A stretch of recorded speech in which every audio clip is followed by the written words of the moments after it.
हरे कृष्णा। प्रिय भक्तजनों, प्रिय श्रोताओं, आज से आप हमारे इस चैनल पर हर नियम से पद्म पुराण की कथाएं सुनेंगे। और आज आप सुनेंगे पद्म पुराण में अध्याय 1 से 4 तक। और आज कमेंट करके आप ज़रूर बताइएगा कि हमारे सनातन धर्म में कुल कितने पुराण हैं। श्री व्यास जी के शिष्य परम बुद्धिमान महर्षि जी ने एकांत में बैठे हुए अपने पुत्र उग्र सरावा नामक सूत से कहा कि हे बेटा, तुम ऋषियों के आश्रम पर जाओ और उन्हें पूछने पर सभी धर्मों का वर्णन करो। तुमने मुझसे जो संक्षेप में सुना है उन्हें विस्तार से सुनाओ। मैंने महर्षि वेदव्यास जी से मुख से समस्त पुराणों का ज्ञान प्राप्त किया है, वह सब तुम्हें बता दिया है। इसलिए अब मुनियों के समक्ष तुम उनका विस्तार के साथ वर्णन करो।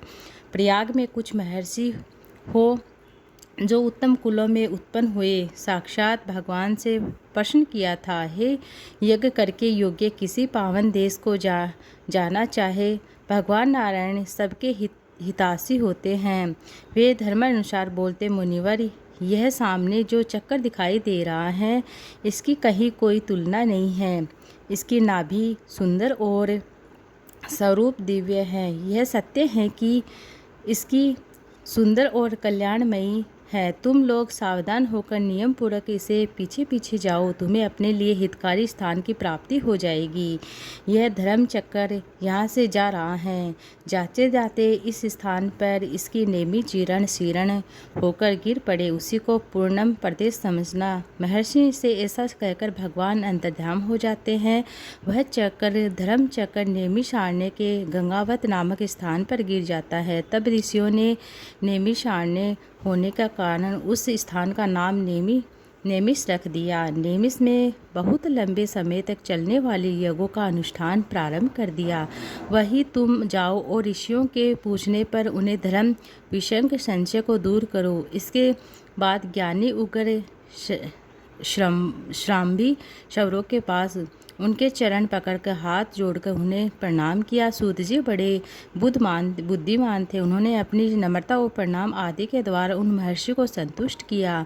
वे यज्ञ में भाग लेने लगे। महर्षि भी सदस्यों सहित बहुत प्रसन्न हुए। सबने मिलकर सूत जी का यथा योग्य आदर सत्कार किया। ऋषि बोले, देवताओं के समान तेजस्वी सूत जी, आप कैसे हो और किस देश से यहाँ आए हो? अपने आने का क्या कारण है? अब सूत जी कहने लगे कि महर्षि, मेरे बुद्धिमान पिता व्यास शिष्य जो महर्षि ने मुझे यह आज्ञा दी है, तुम मुनियों के पास जाकर उनकी सेवा करो। वे जो कुछ कहे पूछे उसे बताओ। आप लोग मेरे पूज्य हैं, बताइए मैं कौन सी कथाएं कहूँ, पुराण इतिहास या फिर भिन्न भिन्न प्रकार के धर्म? जो आज्ञा दीजिए वही मैं आपको सुनाऊंगा। सूत जी कहने लगे, यह मधुर वचन सुनकर वे श्रेष्ठ महर्षि बहुत प्रसन्न हुए। अत्यंत विश्वसनीय विद्वान लो महर्षि पुत्र शवा जो सामने उपस्थित देखकर उन्हें हृदय में पुराण सुनने की इच्छा जागी। उस यज्ञ में यजमान थे महर्षि शौनक, जो सभी शास्त्रों के विशेषज्ञ थे, मेधावी और विज्ञान में आर्य भाग के आचार्य थे। वे सभी हर्ष के साथ श्रद्धा का आश्रम देखकर धर्म सुनने की इच्छा से बोले। शौनक जी ने कहा, महाबुद्धिमान सूत जी, आपने इतिहास और पुराणों का ज्ञान प्राप्त करने के लिए ब्रह्मा ज्ञानियों में सर्वश्रेष्ठ भगवान व्यास जी की पली भांति आराधना की है। उनकी पुराण विषंग सर्वश्रेष्ठ है। आपने अच्छी तरह लाभ उठाया है। महामते, यहाँ जो यह सर्वश्रेष्ठ है ब्राह्मण विराजमान है, उनका मन पुराण में लग रहा है। यह पुराण बुद्धिमान सूत जी ने अपने इतिहास और पुराणों का ज्ञान प्राप्त करने के लिए ब्रह्मा ज्ञानियों में सर्वश्रेष्ठ भगवान व्यास जी की पली भांति आराधना की। उनकी पुराण विषयक सर्वश्रेष्ठ बुद्धि से आपने अच्छी तरह लाभ उठाया है। महामते, यहाँ जो यह श्रेष्ठ ब्राह्मण विराजमान है, उनका मन पुराणों में लग रहा है। यह पुराण सुनना चाहते हैं तो आप इन्हें पुराण सुनाने की कृपा करें। ये सभी श्रोता जो यहाँ एकत्रित हुए हैं बहुत ही श्रेष्ठ है। अलग अलग गोत्र से इनका जन्म हुआ है। यह वेदवादी ब्राह्मण अपने अपने वंश का पौराणिक वर्णन सुने। लंबे समय तक चलने वाले यज्ञ के पूरे होने तक आप मुनियों को पुराण सुनाइए। महाप्रज्ञ, आप इन सब लोगों से पद्म पुराण की कथाएं कहिए, पद्म की उत्पत्ति कैसे हुई थी? उससे ब्राह्मणी जी का आरवी आविर्भाव किस प्रकार हुआ?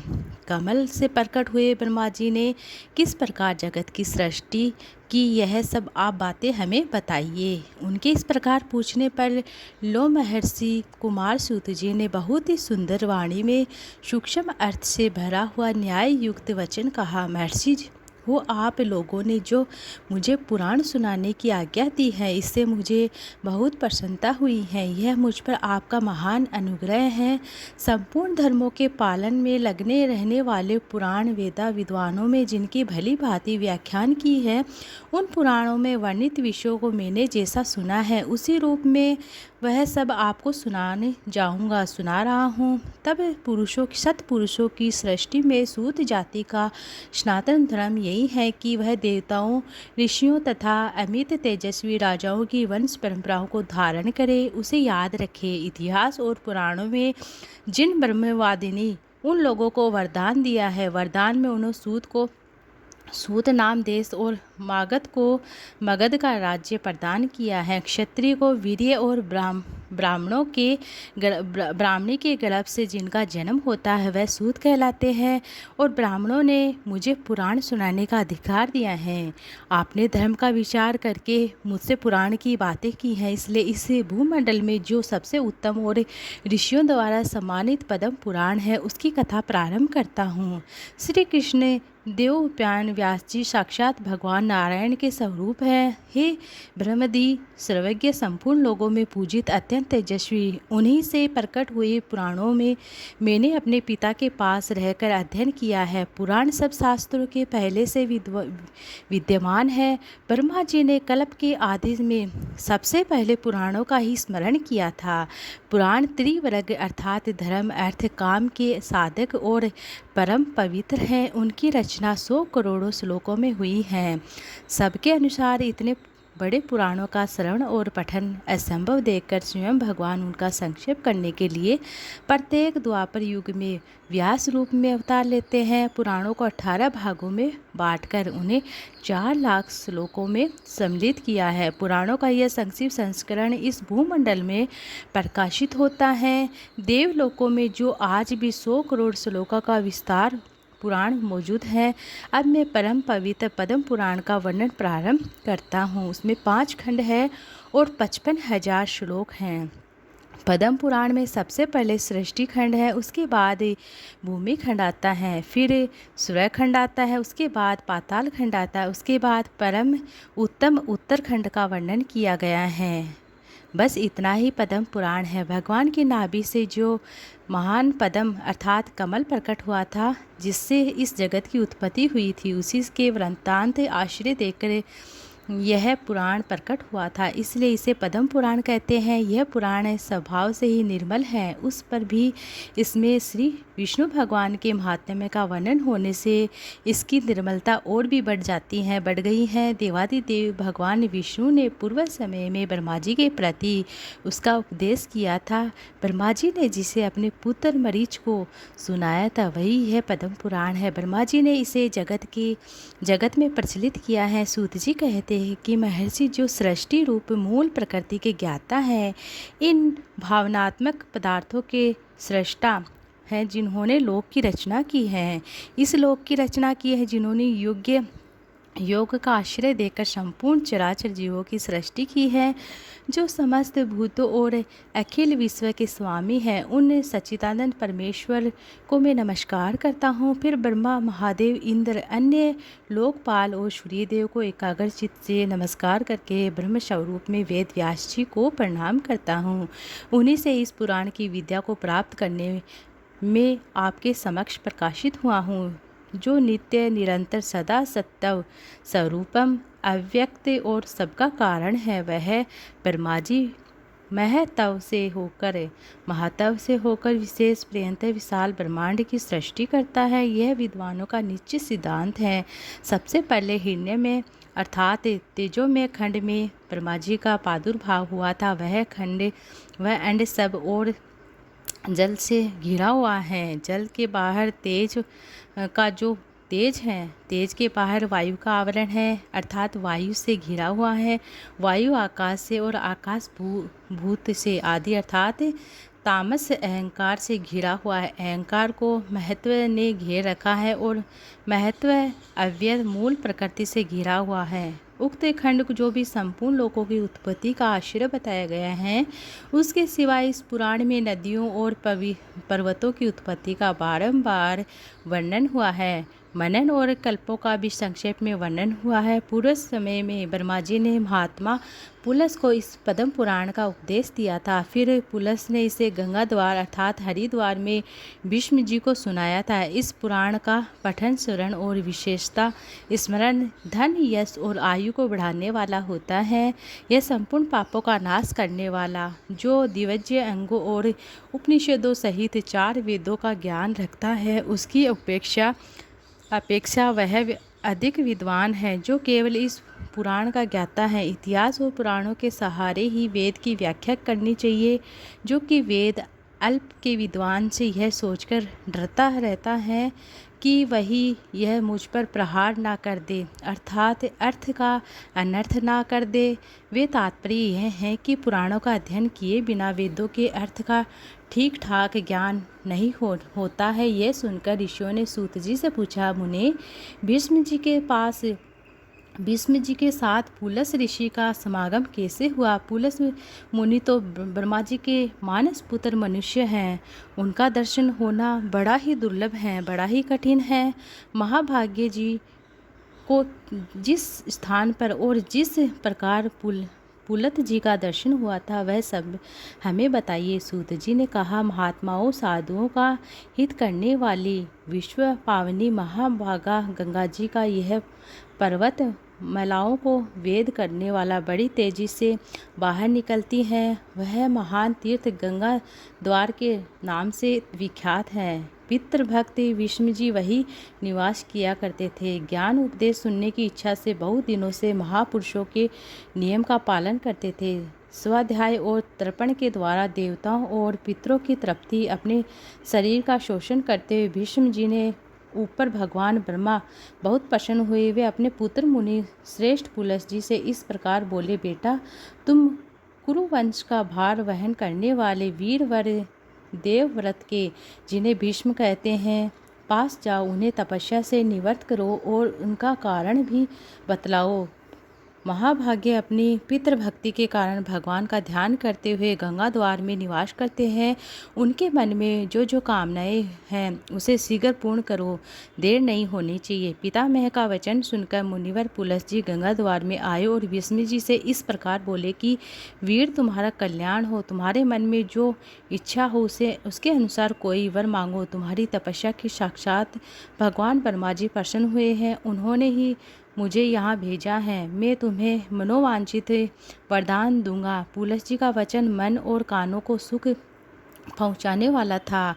उसे सुनकर भीष्म ने आंखें खोल ली और देखा पुलस जी सामने खड़े हैं। उन्होंने देखा तो भीष्म जी उनके चरणों में गिर पड़े। उन्होंने अपने संपूर्ण शरीर से पृथ्वी का स्पर्श करते हुए उन मुनि सर्वश्रेष्ठ को साष्टांग प्रणाम किया और कहा, भगवान, आज मेरा जन्म सफल हो गया है। आज का दिन बहुत ही सुंदर है, क्योंकि मुझे आपके विख्यात चरणों का दर्शन और जो प्राप्त हुआ है। आपने मुझे दर्शन दिया है। विशेष मुझे वरदान देने के लिए गंगा जी के तट पर पद्म परण किया है। इतने में ही मुझे अपनी तपस्या का सारा फल मिल गया। यह कुश की चटाई है, इसमें मैंने अपने हाथों से बनाई है और जहाँ तक हो सके इस बात का भी प्रयास किया गया है कि बैठने वाले के लिए आराम देने वाले होते हैं, अतः आप इस पर विराजमान हो जाइए।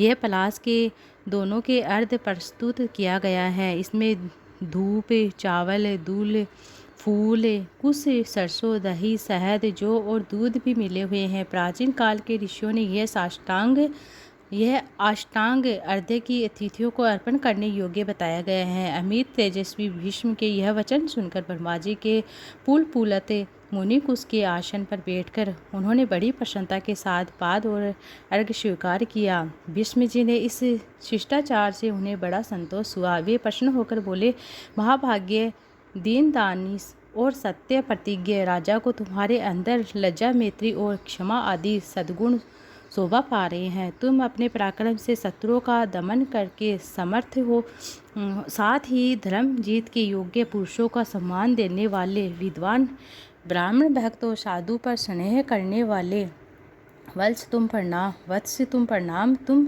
शरण में आए हो, पूर्वक शरण में आए हो, अतः मैं तुम पर बहुत प्रसन्न हुआ हूँ।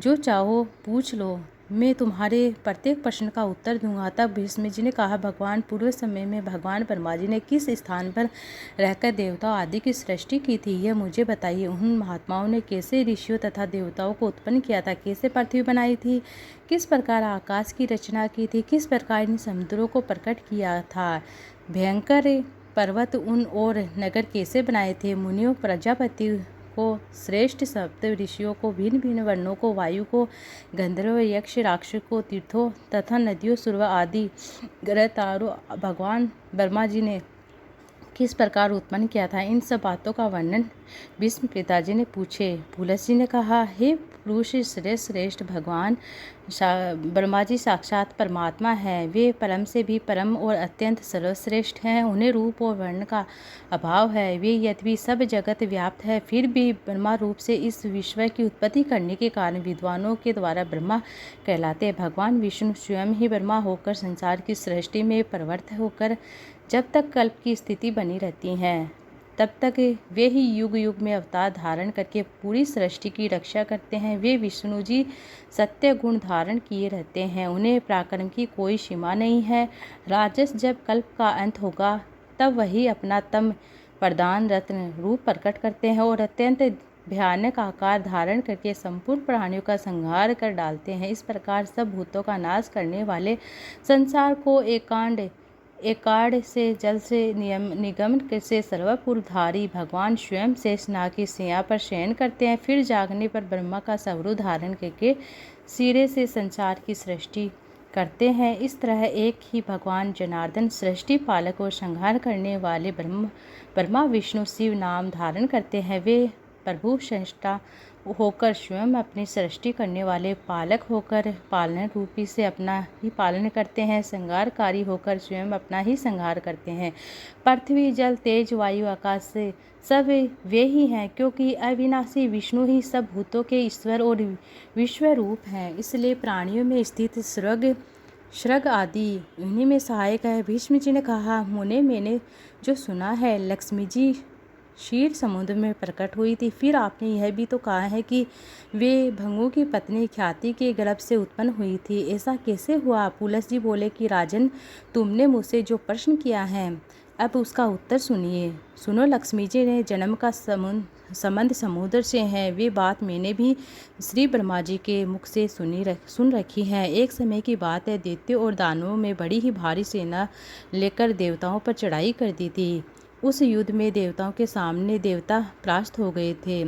इंद्र आदि संपूर्ण देवता अग्नि को आगे करके ब्रह्मा जी की शरण में गए। वहां उन्होंने अपना सारा हाल ठीक कह सुनाया। ब्रह्मा जी ने कहा, तुम लोग मेरे साथ भगवान की शरण में चलो। यह कहकर वे संपूर्ण देवताओं के साथ क्षीर सागर में उत्तर तट पर चले गए। भगवान वासुदेव को संबोधित करके बोले, हे विष्णु, शीघ्र उठिए, इन देवताओं का कल्याण कीजिए। आपकी सहायता न मिलने से दानव इन्हें बार बार परास्त कर रहे हैं। उनके ऐसा कहने पर कमल के समान नेत्र वाले भगवान अंतर्धाम पुरुषोत्तम ने देवताओं के शरीर की अपूर्व अवस्था को देखकर कहा, देवगण, मैंने तुम्हारे तेज की वृद्धि करुणा में जो उपाय बताया है, तुम लोग करो। दैत्यों के साथ मिलकर सब प्रकार की औषधियाँ लेकर जाओ, उन्हें क्षीर सागर में डाल दो। फिर मद्राचल को, मथावी और वासुकी की नाग को सरसित बनाकर समुद्र का मंथन करते हुए अमृत निकालो। इस कार्य में तुम लोगों की सहायता करूँगा। समुद्र का मंथन करने पर जो अमृत निकलेगा, उसका पान करने से तुम लोग बलवान और अमर हो जाओगे। देवादिदेव भगवान के ऐसा कहने पर संपूर्ण देवता दैत्यों के साथ संधि करके अमृत निकालने का प्रयास करते हैं। देव, दानव और दैत्य सब मिलकर सब प्रकार की औषधि ले आए और क्षीर सागर में डालकर मंदरांचल को मंथानी और वासुकी नाग को रस्सी बनाकर बड़े वेग से मंथन करने लगे। भगवान विष्णु की प्रेरणा से सब देवता एक साथ रहकर वासुकी की पूछी की हो गए और दैत्यों को उनको वासुकी के सिर की ओर खड़ा कर दिया। भीष्म की वासुकी के मुख की सांस तथा विष की अग्नि से झुलस जाने के कारण सभी दैत्य निस्तेज हो गए। क्षीर समुद्र के बीच में वहाँ ब्रह्मा विद्वानों में सर्वश्रेष्ठ भगवान ब्रह्मा तथा महातेजस्वी महादेव की कच्छप रूपधारी श्री विष्णु भगवान की पीठ पर खड़े होकर अपनी भुजाओं से कमल की तरह मंदरांचल को पकड़ते हुए थे। वे स्वयं भगवान श्री हरि कुरुम रूप धारण करते हुए क्षीर सागर में भीतर देवता और दैत्यों के बीच में स्थित थे। वे मंदराचल को अपनी पीठ पर डूबने से बचाने के लिए इसके बाद जब देवता और दानवों में क्षीर समुद्र का मंथन प्रारंभ किया, तब पहले देव पूजित सुरंभी अर्थात कामधेनु गाय प्रकट हुई, जो दूध घी उत्पत्ति का स्थान मानी गई है। इसके बाद वारुणी अर्थात मंदिरा देवी प्रकट हुई, जिसके मध्य भरे नेत्र धूम रहे थे। वह पग पग पर लड़खड़ा चलती थी। उसे अपवित्र मानकर देवताओं ने त्याग दिया। तब वह असुर के पास जाकर बोली, देवताओं में बल प्रदान करने वाली देवी हूँ, तुम मुझे ग्रहण करो। दैत्यों ने उन्हें ग्रहण कर लिया। इसके बाद फिर से मंथन प्रारंभ होने पर पारिजात अर्थात कल्प वृक्ष उत्पन्न हुआ, जो अपनी शोभा से देवताओं का आनंद बढ़ाने वाला। इससे आप 60 करोड़ अप्सराएं प्रकट हुई, जो देवता और दानवों की सामान्य रूप से भोग्य हैं। जो लोग पुण्य कर्म करके देवलोक में जाते हैं, उनका भी उनके ऊपर समान अधिकार होता है। अप्सराओं के बाद शीतल किरण वाले चंद्रमा का प्रकट हुआ, जो देवताओं को आनंद प्रदान करने वाला। उन्हें भगवान शंकर ने अपने लिए मांगते हुए कहा, देवताओं, यह चंद्रमा मेरी जटाओं के आभूषण होंगे, इसलिए मैंने इन्हें ले लिया है। ब्रह्मा जी ने बहुत अच्छा कहकर शंकर जी की बात को स्वीकार कर लिया। इसके बाद कालकूट नामक भयंकर विष प्रकट हुआ और उससे देवता और दानवों को बहुत पीड़ा हुई। तब महादेव जी ने अपनी इच्छा से उस विष को पान किया। पीने से महादेव जी के कंठ में नीला दाग पड़ गया और तभी से वे महेश्वर नीलकंठ कहलाने लगे। क्षीर सागर से निकले हुए इस विष को जो अंश पीने से बच गया था, उसे नागों का सर्पों ने ग्रहण कर लिया था। उसके बाद अपने आप में अमृत से भरा हुआ कमंडल लिए हुए धन्वंतरी जी प्रकट हुए। वे श्वेत वस्त्र धारण किए हुए वेदराज के दर्शन से सबका मन स्वयं और प्रसन्न हो गया था। उसके बाद उस समुद्र से उच्च श्रावस्ती हुई। बड़ी प्रसन्नता के बाद उनकी स्तुति की। साक्षात क्षीर समुद्र से दिव्य पुरुष के रूप में प्रकट हुए लक्ष्मी जी को एक सुंदर वाला भेंट, जिसे कमल कभी मुरझा नहीं थे।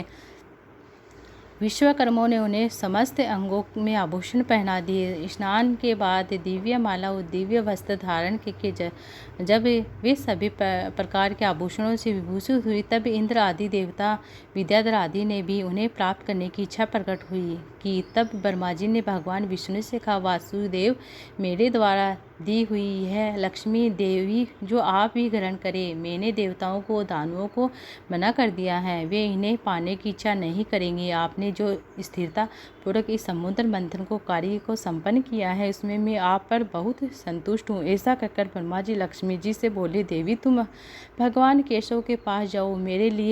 मेरे दिए हुए पति को पाकर अनंत वर्षों तक आनंद का उपभोग करो। ब्रह्मा जी के ऐसा कहने पर लक्ष्मी जी समस्त देवताओं के देखते देखते श्री हरि विष्णु के वक्ष स्थल में चली गई और भगवान से बोली, देव, आप कभी भी मेरा परित्याग मत कीजिएगा। संपूर्ण जगत के प्रियतम, मैं सदा आपके आदेश का पालन करती रहूँगी, आपके वक्ष स्थल में निवास करूँगी। ऐसा कहकर लक्ष्मी जी ने कृपया पूर्ण सृष्टि से सभी देवताओं की ओर देखा। उन्होंने बड़ी प्रसन्नता हुई। उधर दैत्यों को लक्ष्मी जी न मिलने पर उन्हें बड़ा उद्वेग हुआ। उन्होंने झटपट पर धन्वंतरी के हाथ से अमृत का पात्र छीन लिया। तब श्री विष्णु ने माया से सुंदरी स्त्री का रूप धारण करके दैत्यों को लुभाया। उनके पास जाकर कहा कि यह अमृत का कमंडल मुझे दे दो। उस त्रिभुवन सुंदरी रूपवती नारी को देखकर दैत्यों का चित्त काम के वशीभूत हो गया। उन्होंने चुपचाप यह अमृत उस सुंदरी के हाथ में दे दिया। स्वयं उसका मुख खनने लगे। दानवों से अमृत होकर भगवान ने देवताओं को दे दिया और इंद्र आदि देवता तुरंत ही उस अमृत को पा लेते हैं। देकर दैत्यगण तरह तरह के अस्त्र शस्त्र और तलवारों आदि में लेकर देवताओं पर टूट पड़ते हैं। देवता अमृत पीकर बलवान हो चुके थे। उन्होंने दैत्य सेना को परास्त कर दिया। देवताओं की मार पड़ने पर देवताओं ने भागकर चारों दिशाओं की शरण ली। कितने ही पाताल में घुस गए। तब सभी देवता आनंद से मगध होकर शंख चक्र और गदा करने वाले भगवान श्री हरिविष्णु को प्रणाम करते स्वयं लोक को चले जाते हैं। वे सूर्य की प्रभा और स्वच्छ हो गए। वे अपने मार्ग से चलने लगे। भगवान अग्निदेव की मनोहर प्राप्ति से युक्त होकर प्रज्वलित होने लगे। सब प्राणियों का मन धर्म में संलग्न रहने लगा। भगवान विष्णु से सुरक्षित होकर समस्त त्रिलोकी संपन्न हो गए। उस समस्त लोकों को धारण करने वाले ब्रह्मा जी ने देवताओं में से कहा, देवगण, मैंने तुम्हारी रक्षा के लिए भगवान श्री हरि विष्णु तथा देवताओं के स्वामी उमापति महेश जी को नियत किया है। वे दोनों तुम्हारे योग क्षेम का निर्वाह करेंगे। तुम सदा उनकी उपासना करते हुए रहना, क्योंकि वे तुम्हारा कल्याण करने वाले और उपासना करने से यह दोनों महामुन भाव सदा तुम्हारे क्षेम साधक और वरदायक होंगे। ऐसा कहकर भगवान ब्रह्मा जी अपने को चले जाते हैं। उन्होंने जाने के बाद इंद्र ने देवताओं की राह ली। उसके बाद श्री हरि और शंकर जी अपने धाम में वैकुंठ और कैलाश में चले जाते हैं। उसके बाद देवराज इंद्र तीनों लोगों की रक्षा करने लगे। महाभाग्य क्षीर सागर में प्रकट हुए। अब आगे का वीडियो दूसरे पार्ट में मैं आपको सुनाऊंगी।